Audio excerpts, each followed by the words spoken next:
Okay. Hi, guys. This is Miss Mckinney again. My daughter Olivia is making me laugh. I'm supposed to be serious about this. Anyways, I just want to say hello. And we are staying busy here at the McKinney's house.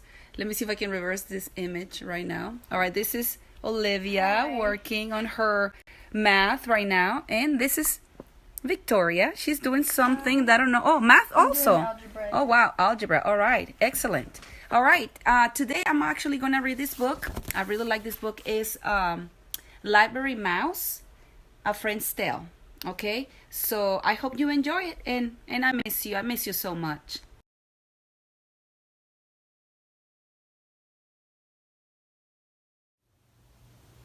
Library Mouse, A Friend's Tale by Daniel Kirk. Sam was a library mouse. He lived in a little hole in the wall behind the children's reference books. Sam loved to read, and he loved to write too. Everyone loved his little books, but Sam was very shy, and no one at the library had ever met him. Once a week, the children at the library met for Writers and Illustrators Club. For our next project, said Miss Forrester, the librarian, I would like all the boys and girls to work with a partner. One of you will be the author, and the other will be the illustrator. You will find out how teamwork can make a great book. At the end of the meeting, there was one child left standing by himself. Don't worry, Tom, said Miss Forrester. I'd be happy to work with you.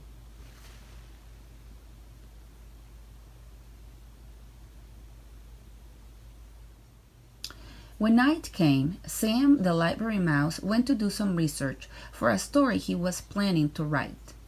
All night long he studied, jotting down things in his notebook. But as the sun rose, his eyelids grew heavy and he fell asleep. Squeak! Sam awoke with a start as children filed into the room. In his hurry to escape, he left his little notebook behind. Tom discovered it on the librarian's desk. Carefully, he opened the cover and turned the pages. Then he went to tug at Miss Forrester's sleeve.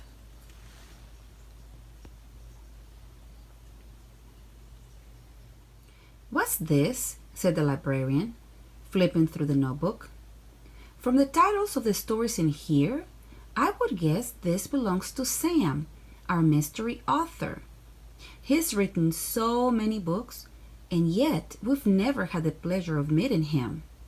Let's put it back on your desk, said Tom, so Sam will find it.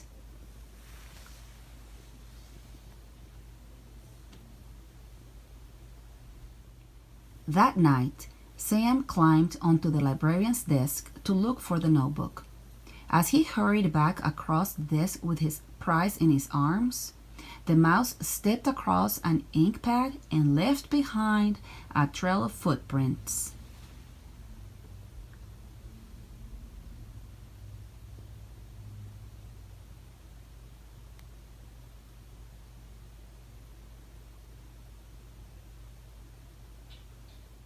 Good morning, said Miss Forrester to Tom when he arrived early the next day. Did you bring some ideas for a story we can work on together? Not yet, said Tom. Then he noticed the inky marks on the librarian's desk and saw that Sam's notebook was gone. Impossible, he thought. When he was sure no one was looking, Tom got down on his hands and knees. He peered beneath the library shelves and around the baseboards, not quite certain what he was looking for. Suddenly, he saw a little hole in the wall. Now he knew why Sam always seemed to write about mice. Tom tore a piece of cheese from the snack he had brought and left it by the opening. Oh no!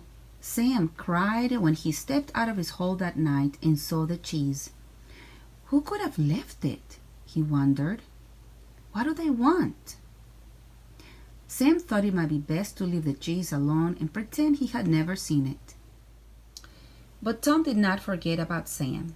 He thought about writing a letter to the library mouse, but he wasn't sure what to say. Then he got an idea.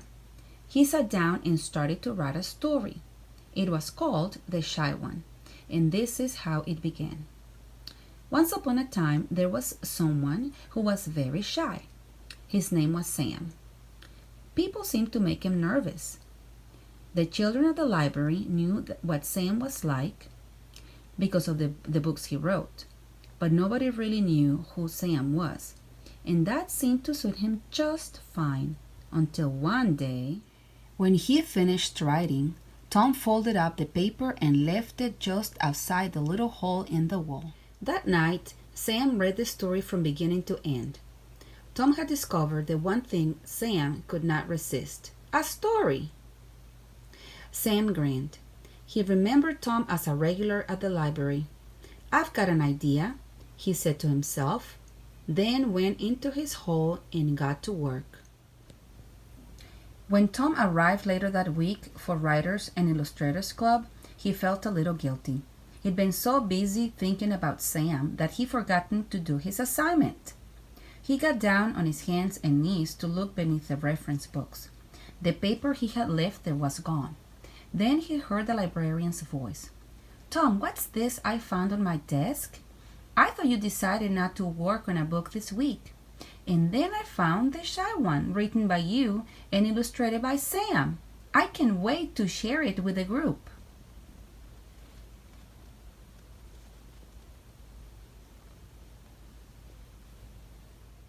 Oh no, thought Tom. The story he had written had been meant just for Sam to see. What if Sam had drawn a boy and a mouse? If Miss Forrester read it aloud, everyone would find out who Sam really was. And then what? Someone might try to hurt him or chase him away. "Please don't read the story, Miss Forrester," Tom pleaded. "You should be proud of your work," the librarian said kindly. "And how wonderful that you did a book together. I can't wait to hear more about who Sam really is." When everyone was seated, Miss Forrester held out the little book. She began to read. Once upon a time, there was someone who was very shy. His name was Sam. People seemed to make him nervous. The children at the library knew what Sam was like because of the books he wrote. But nobody really knew who Sam was, and that seemed to suit him just fine. Until one day someone discovered Sam's secret. It was a good thing he only wanted to be Sam's friend. "Come on," Sam said to Tom. "Let's do it together." And they did. Miss Forrester read the story from beginning to end, and Tom was amazed to see the pictures that Sam had drawn. The illustrations showed 2 mice instead of 1, and one of them was named Tom. "So tell us," said Miss Forrester, "just who is this Sam who writes so many of our books? I just have to ask, is it you?" "Oh no," answered Tom with a shy smile. "I just wrote the story. Sam is real, but he likes his privacy, so that's all I'm going to say. A friend knows how to keep a secret." When the library was ready to close, and Tom was sure that no one was watching, he bent to place something on the floor beneath the children's reference books. Sam awoke that night to find the note outside his hole. "Thanks, partner. Great work. Your friend, Tom." Sam sat down at his desk. He had an idea for his own story about friends. He couldn't wait for Tom to read it. And maybe this time, his new friend would draw the pictures.